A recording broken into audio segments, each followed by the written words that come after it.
À côté des marchés publics, le droit français connaît ce qu'on appelle les contrats de délégation de service public. Il se distingue des marchés publics par les points suivants.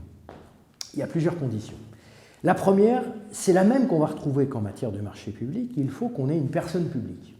Même chose, l'État, une collectivité territoriale, de ce point de vue-là, c'est une condition très facile à remplir. Deuxièmement, un contrat, qu'on va appeler un contrat de délégation de service public.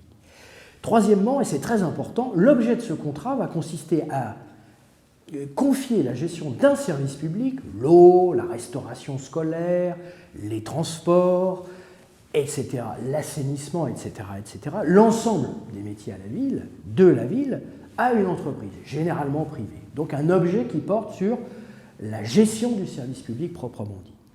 Et puis une quatrième condition qui est probablement la plus compliquée à bien comprendre, c'est le fait que l'entreprise privée, pour le dire simplement, va être dans l'obligation de se rémunérer, alors de deux possibilités, qui peuvent se cumuler d'ailleurs. Premièrement, auprès des usagers. Ce sont les personnes qui vont déjeuner à la cantine, ce sont les personnes qui vont prendre le bus, c'est bien évidemment les usagers qui vont payer l'eau potable.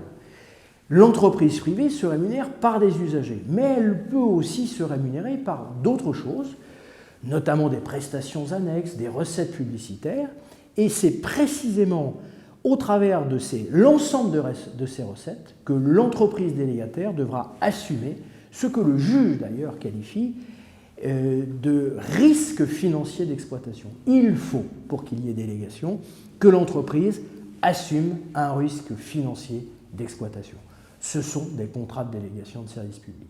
Alors une fois qu'on a dit ça, la conséquence immédiate de cela, c'est que la procédure de choix de l'entreprise délégataire, de transport, d'eau, de restauration, pour ne citer que ces exemples, est différente. Dans un cas, c'est la loi Sapin qui s'applique, codifiée dans le Code général des collectivités territoriales, et qui surtout a un avantage, me semble-t-il, majeur, c'est qu'elle autorise la négociation. Elle autorise à entendre les candidats, ce qui est décisif dans le cadre des contrats très complexes. À la différence des marchés publics, où là c'est le code qui s'applique, et le principe n'est pas celui des marchés négociés, mais au contraire de l'appel d'offres ouvert ou restreint.